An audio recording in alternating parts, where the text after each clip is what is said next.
ప్రయాసపడి భారము మోసుకుంటున్న సమస్త జిల్లారా నా ఎందుకు రండి, నేను మీకు విశ్రాంతి ఇస్తా అంటున్నాను.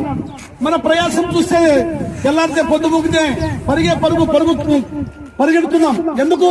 కూటి కొరకు కోటి విద్యలు చేయడానికి, బ్రతకడానికి మానవుడు ఈ 60-70 సంవత్సరాలు జీవించడానికి మానవుడు పడరాని పాటు పడుతున్నాడు.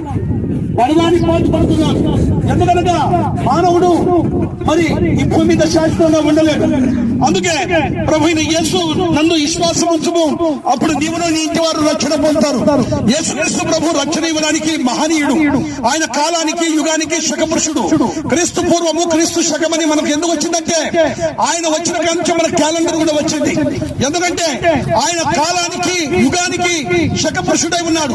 అంతేకాకుండా నిన్నో నన్ను పరలోక రాజ్యం చేర్చి ఆ పరలోకంలో ఆ సన్నిధానంలో యుగ యుగాలు ఆయన ఉండే రాజ్యములో నిన్ను నన్ను ఉంచడానికి వచ్చిన ఆ గొప్ప దేవుడని నీవు తెలుసుకోవాలని ఈ మాటలు సెలవిస్తున్నాం.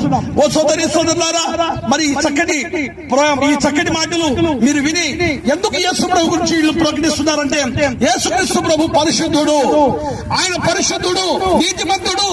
ఆ నీతిమంతుని రక్తం చేత కడగబడితేనే గాని మన పాపాలు పరిహరింపవు. అందుకే ప్రభు మరి మన కొరకు మరణించి సమాధి చేయబడి 3వ దినమున సజీవుడుగా లేచాడు.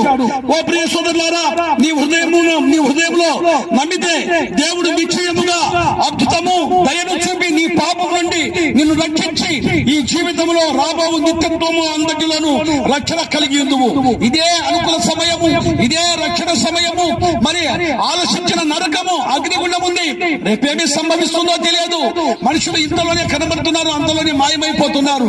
చూశారా, మన కురిసిన వర్షాలకు వరదలకు 100 మంది కొట్టుకుపోయారు, కొన్ని 100 గ్రామాలు కొట్టుకుపోయాయి. కానీ మనము సురక్షితంగా ఉన్నామంటే దేవుని కృప. మరి జలమయం చేత గ్రామాలు కొట్టుకుపోతున్నాయి. సోదరులారా, ప్రకృతి దేవుని మాట వింటుంది. మరి దేవుని పోలిక చొప్పున నిర్మాణం చేసిన మనిషి దేవుని మాట వినకుండా పాపము చేసి చనిపోయి నరకానికి అగ్నిగుండానికి జారిపోతున్నాడు. ఓ ప్రియ సోదరులారా, అక్కలారా, అమ్మలారా, ఓ తమ్ములారా, ఈ మంచి మాటలు వినండి. ఇదో మీకు 2 చేతులెత్తి మేము నమస్కారం చేసి చెప్తున్నాం. చనిపోయినప్పుడు పాతాళం ఉందని, అగ్నిగుండం ఉంది. యుగ యుగాలు మన ఆత్మకు చావు లేదండి.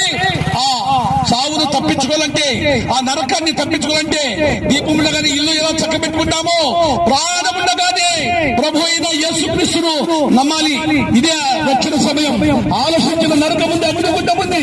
సోదరులారా, ఈ మంచి మాటలు విని మీరు ప్రభువును నమ్మి నిత్య జీవం పొందుకుంటారని మరి ప్రభు అయిన యేసుక్రీస్తు నామములో మీకు మరి మేము వందనములు మరి తెలియజేస్తూ మీరందరూ ప్రభువును నమ్ముకుంటారో